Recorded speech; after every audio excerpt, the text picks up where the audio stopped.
baby, you can drive my car. Good baby, I love. Beep, beep, beep, beep, yeah.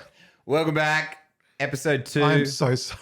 No, that's great. I love that as the intro. My kids are going to kill me for singing and publishing. No, that's good. That's good, man.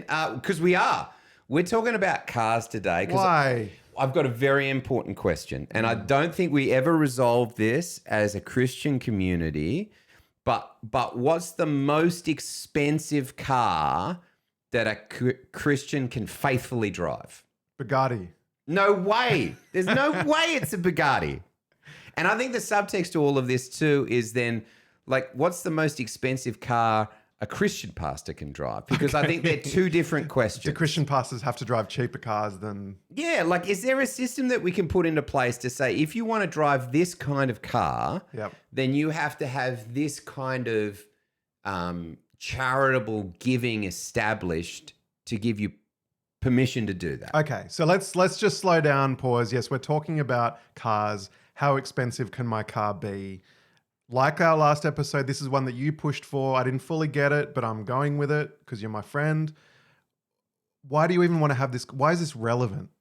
Well, so we talk about financial stewardship Okay. and giving, but the truth is we are both rich, white Australians from... I'm first gen. Oh, dude, I'm not white. You are so white. Italian. So you get out. Oh my gosh, you're Italian. Okay, yeah, sure. All right. I'm olive. I'm so sorry. You're the whitest Italian I've ever met. That's true. My wife is Irish and more tan than I am. First world people Yeah. from first world education with first world wealth. Yep. Okay. And the reality of all of this is that we have friends who are highly, highly, highly successful Christians who, as a result of that success, have made oodles of money. Yep. And I just wonder if they rock up at church In their Bugatti. then what is the justification for them being able to drive that Bugatti? What's the compensation Yep. to forwarding Jesus Yep. that allows them permission to do that? Okay, so let's just Because I'll tell you right now, if I rocked up at church Yep. in a Bugatti, Yep. People are looking. questions would be asked. So at your church, our church is a similar demographics. I'd say mine's slightly higher socioeconomic, but not much. Yeah. What's the limit at your church? Like, what's the most expensive car someone could rock up at your church in without people shoving each other in the elbow, going, check that out? I don't know. This is what I'm like. We've got whole bunch of new people to church Yep. who live in the area, which means that they've been able to buy a potentially $3 million house and rock up in C65 Mercedes-Benz Okay. cars. And I go, it's a nice looking car. Yeah. How much is it? I know Mercedes. I don't know. $150,000. Okay. All right. So I go then. So you're not raising eyebrows at a $150,000 car? Well, I got buddies in the States who rocked up at, church in Porsche hybrids. But I also know that they were significant givers to the ministries within the church. And I go, seems okay. Yep. If your giving outstrips your car cost, then you're probably in a good place. What about as a pastor? What's high spec pastor? Actually, no, I'll answer the question. I've heard. Yeah. Right? I love this. Ceiling. Ceiling.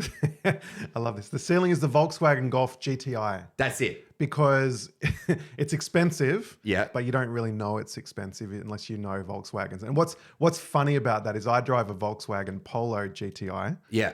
I bought it secondhand. I paid $18,000 for it. You see, you're already justifying. This is my point as a pastor. No, but I'll tell you justifying I'll tell you what's funny though. I had a Toyota Yaris. Yes. Baseline car. Great car. Right? I sold it for $5,000 when I was cash strapped. Yeah. And in between when I sold the Yaris and bought the Polo, while I was waiting for my other episode, my property project to finish, and I was very cash poor, I borrowed my dad's car. Yeah. Now my dad's car, this was in 2021. Yeah. Okay. Timestamp. In 2021, I was driving my dad's 2002, 19-year-old, bright yellow, Audi TT turbo 4-wheel drive, which had a retail value of about $8,000 at the time. Hot diggity. Though. And yet, yeah. when I parked it in the driveway, people were like, Someone's doing well. So I've gone from buying or driving a $5,000 Toyota Yaris Yeah. to an $8,000 yellow Audi TT, which has oil leaks but it looks expensive. to an $18,000 hatchback that has a turbocharged engine that doesn't look expensive. Yeah. My point being, people raised heads at the Audi, not at the Polo, and definitely not at the Yaris. Yeah. So that's perception. That's not actual monetary value. Yeah. So are they just judging me and hating on me for? Well, that's like what if you had a chance to get your hands on a Tesla, right? Humble wealth. Humble wealth. You're like, hey, I'm trying to do It's an everyday man's car now. You know, like you're like, okay, I can get the Model 3, but I probably can't get the Model Y or the Model D or the Sure. or the Cybertruck, Oh, dude, Cybertruck. right? That thing's wild. This is the big issue, is that I think like there's these subtle unspoken rules Yep. within Christianity Yeah. that if you were to rock up in an inappropriately expensive car, eyebrows would be raised. Okay. And is that rubbish? Like, is the problem the car or is the problem the eyebrows? That's what I'm trying to figure that out. This is my problem right now. Is that what if you were to do up a vintage car? What if? What if God. that you were able to get your hands Such a schmuck. on a vintage car and over the course of, I don't know, 12 to 18 months, you meticulously restored that to sensational health. And you had rules around that. Like I'm not going to drive it in the wet. But if you were at some stage in a place where your entire family fell in love with that and you rocked up at church in that vintage car, do you think people would raise their All eyes? right, let me. Okay, fine. Duncan's talking about me in case you don't listen to the show. I 7 years ago bought a 1955 Volkswagen Combi that was basically a shell. Yes. And I committed to restoring it. So my story with that was I was neck deep in pastoral ministry at the time. Yep. Just feeling extremely burdened. Yeah. And also struggling with the abstractness of ministry. Like when do I know if I've done a good job? What are my metrics? It's very intangible. There's no metrics. That's Yeah. why every pastor, when they quit ministry, takes up lawn mowing. Sure. Because when it's done, you can see You it. can see the fruit of your labor. Whereas Exactly. ministry is so bad for that. So your Volkswagen was your lawn. It became my therapy in a way, if Yeah. I can put it that way. Yeah. It was the thing that was concrete or metal. It brought me joy. It was a project. It was an antidote to the imbalance that I was feeling in my life. Beautiful. It also, over time, and I was warned, to be fair, it would be a money pit. Yep. It did cost me a lot of money. Sure. I'm not going to tell you how much. My Yep. wife knows that. Yep. It cost me more than I expected. And you kind of go through that process and you... Hello, caller, line 3. Lara? Yeah, go ahead. You're on the air. No. She can't afford a phone. Spend it all in the combi. And you get to a certain level. You're like, well, I'm in this deep. I got to see it through. Sure. It's mental and emotional, but it's also spiritual. To your point, Yeah. in terms of when can I justify this and when do I need to bail and go? This is too much. I mean, where I'm at now, it's been in the garage for a month. We talked last episode about mindfulness. I didn't say, but actually driving the combi at this point is my most mindful activity that I have. I just Because feel... it's been a 7-year journey. But also it's driving an old car is, and this isn't the point I know, but driving an old car is a sensory experience. you have to be present. It's hard to drive. Yep. It stinks. Yeah. It rattles, it bounces. But in a sterile world that we live in where everything mod con, it's actually beautifully refreshing it has pop out front windows. Yeah. Right. And you drive and the wind is just like exploding in your face. Yeah. And I love that. So But it's visceral for you. yeah, but it's an expensive visceral exercise. And can I justify it? Frankly, I still don't know the answer to that. But that whole monologue that you just had was Thank an you. attempt at you trying to justify the experience of what you... It's me wrestling with, can I justify the experience? Yes. And It's a different version of driving up to church in the Mercedes. It's not a Mercedes, but it costs as much as a Mercedes. Okay, so I'll play it out that you've got a guy at your church who's I don't know, he's a barrister. He's worked so hard his entire life. He gives faithfully to the church. He's involved in a bunch of different charitable boards, and he's one of his lifelong dreams has always been to own a really, really, really nice Mercedes Benz. Yep. So he probably sits in the top 2% of givers within your church. And then one day, finally, he gets a promotion to partner of whatever law firm he's at, and he's got the capacity now to buy the car of his dreams. So he goes out shopping and he buys, an AMG series black Mercedes Benz. It's his dream car, and it costs him $250,000. But he's also given, millions to the church and charities. I go, I think he's got the right to drive that to church. Yeah. So doesn't he? you keep talking about when you're raising these case studies, you keep talking about offsetting that with generosity. So that sounds like to Well, you, I think you have to. That's a big. So are you saying that if he wasn't giving to church, If he was, and he rocked up in the Mercedes, you'd feel differently? yeah, dude. Okay. It just Is that because you're the pastor of the church, or just as it one Christian to another, you think there's a line there? It's the whole, if I spend 10 grand on an overseas holiday, I should give 10 grand to church or whatever.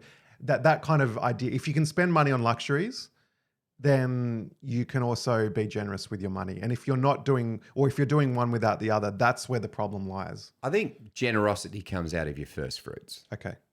So I think if you're prioritizing giving to church as the first thing that you do, Can we expand that to Christian ministry generally? absolutely, Yeah, sure, okay. sure. Like, so I think Or charity? this is a hard one. Okay, so I This is a different conversation. yeah, now. so I think that if you are actively involved in a church, you should prioritize giving to that church as part of that first fruit. And then as an extension of that is all the other ministries and charities that you want to give to. So I do get frustrated with a person who says, no, I come to this church, and it's the last thing on their mind is giving to the church, because they're like, oh, I support this charity and this charity and this charity and this charity. And it's like, well, yeah, this ministry costs money to run and provides a whole bunch of services that you find incredibly beneficial, and then you get frustrated at the notion that someone has to pay for that. Do you know what I mean? Yep. Like it's the difference between, I think, being a pastor of a church and owning like a jiu-jitsu gym. In a jiu-jitsu gym, it's pay for service. Yeah. You want to learn jiu-jitsu, you're going to pay me some money, and I'm going to teach that I would to you. actually also extend it to say it's pay for service, but it's also joining in mission. Yeah. Even if it doesn't scratch my itch.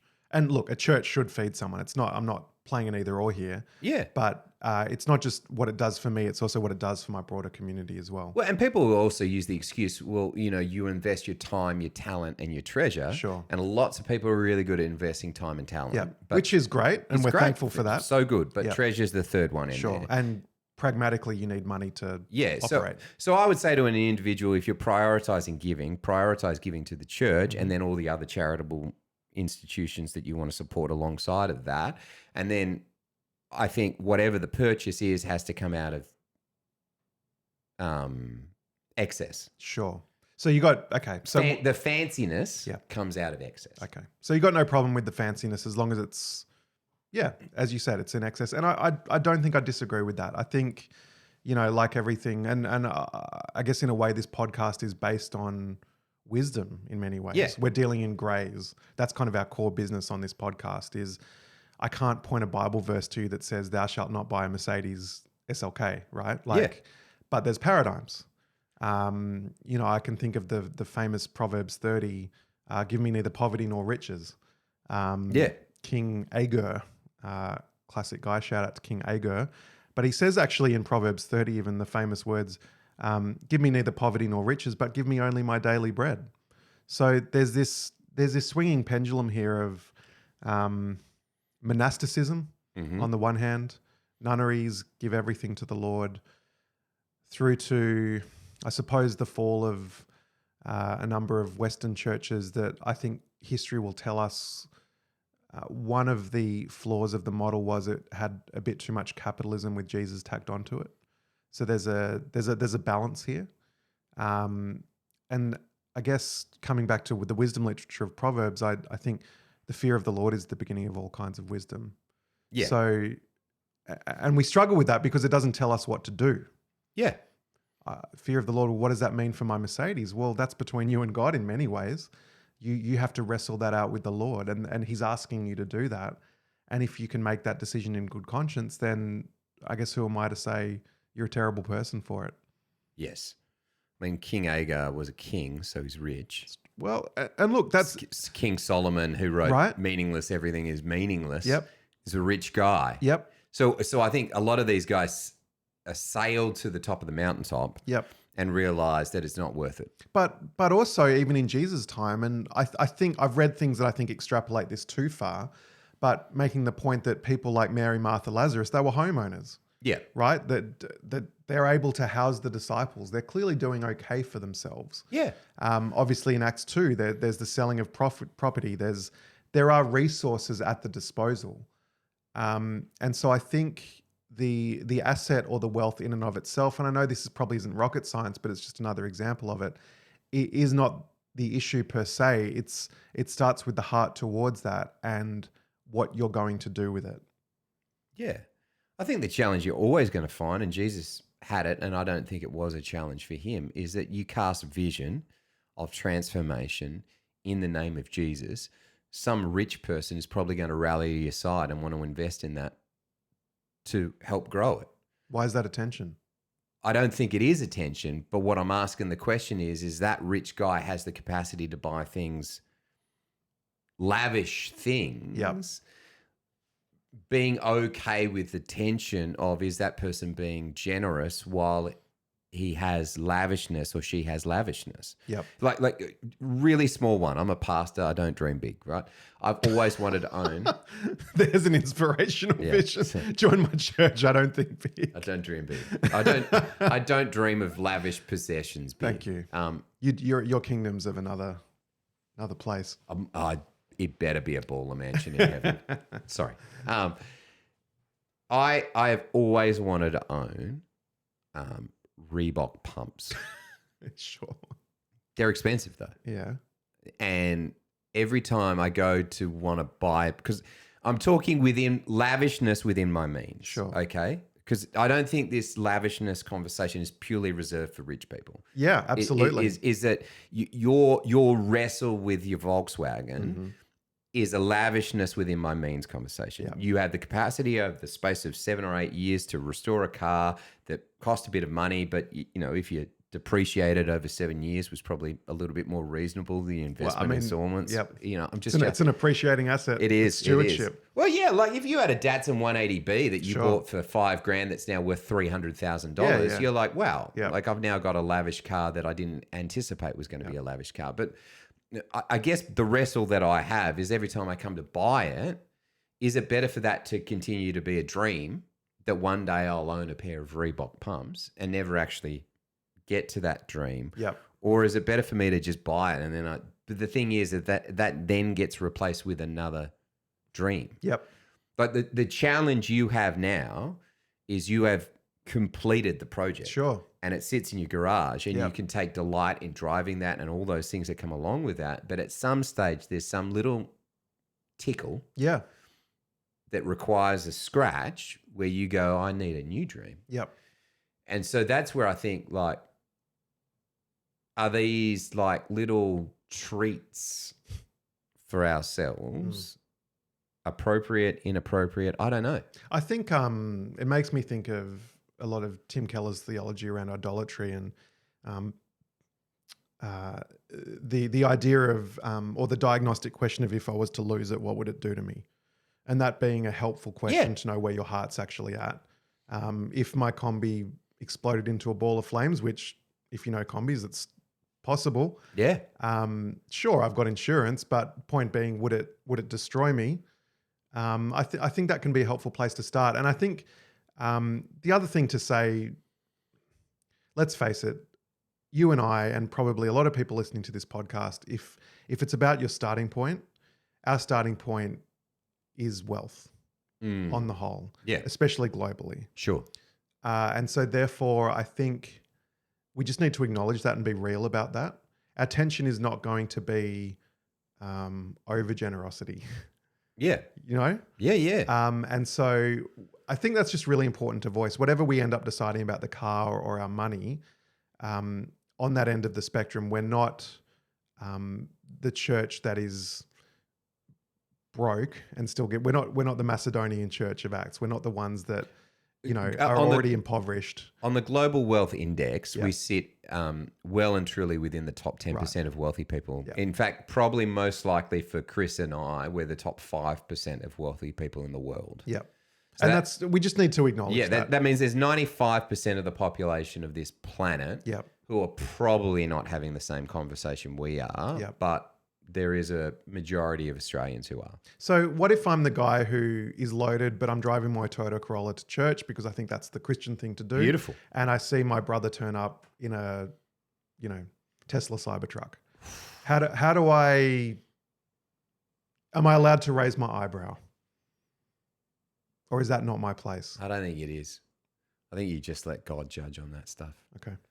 I want to ride in it too. Yeah. There's the truth. I'll raise my eyebrow after I've had the joyride. Well, like I think that there's this subtle delight. Like I'm sorry, like Jesus goes and stays in the house of the rich person. Right. Okay, so he enjoys hospitality and a room potentially to sleep in. Like he has the experience of wealth, but he's not tied to it. Sure. And so I think part of my joy about being a pastor or being in these circles is that like a healthy church has an economic diversity Yep. within it.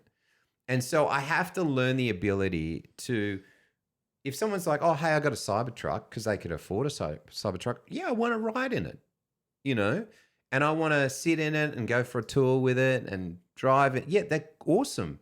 But I can't then start to treat that person differently Yep. from, I don't know, like one of the single mums who's coming to get food hampers from us and is desperately trying to make ends meet. Yep. There is value and love and compassion that needs to be equally shared to both those individuals before the Lord, because there's no second-class citizens in heaven. Yep. And I think that's the biggest Yeah, that's tension helpful. that we all struggle with, is oftentimes we'll lean towards the guy who's got The Cybertruck. the Cybertruck, not to the single mum. Yep. And you go, you can't do that. Yeah. Absolutely. No agree. second-class citizens. Yep. But I want to ride in the Cybertruck. All right. Practical question to finish. Pastor Duncan, Mm. what is the most expensive car you feel like you're allowed to drive to church? A Model 3 Tesla. Okay. I don't think it's ever going to happen. The environmental option. No one can argue with that. But that's what if I ever had the capacity, Yep. if I ever had the capacity to own a Tesla, Yeah. Model 3, the cheapest one of the bunch, that's what I want. Fair play. White with red caliper brakes on it. That's the GTI version of the Golf. Yeah. Just that little bit of flavor. Yeah, just a little bit of flat. What's your thought on it? I like the Model 3. I think that's, Yeah. yep. I actually agree with that. I think the Model 3 may be the new version of the Golf GTI. It's the humble wealth. All right, so we've got it settled. If your pastor arrives in anything more expensive than that, pull him aside, call him into sin. And just know And that the just Model rebuke S, him. if you don't know Teslas, the Model S, it looks simple, but if it's a Model S, there's a problem because that thing costs a bomb. A bomb. Yep. And know the difference between a Model Y and a Model X as well. That's a crucial one. True. They look similar. They're not. They are not. The Y is acceptable. The X, you can raise your eyebrow. Absolutely. Call him out on it. Call her out on it. But just put her in a place, rebuke her in the name of Jesus. No. Okay. All right. I think it's settled. Is it? Yes, sure. We've settled it once and for all. All right. If you have a proper mathematical equation for figuring out the cost of the car you have in proportion to the amount of generosity you show, please share it on Discord. And if there's an EV buffer, if it's electric, you're allowed to go more expensive because that's Like our Rivians on the table. They're not. They're not in the country yet. I know that. I'm interested. I'm curious. Porsche make a beautiful electric car. Oh, gorgeous. Oof. Is it a possibility? If you won one in Is a it a- competition, is it a- you're allowed to keep it. Is it a Porscheability? Oh. A dad joke to end. Stop it. See you next week. Bye.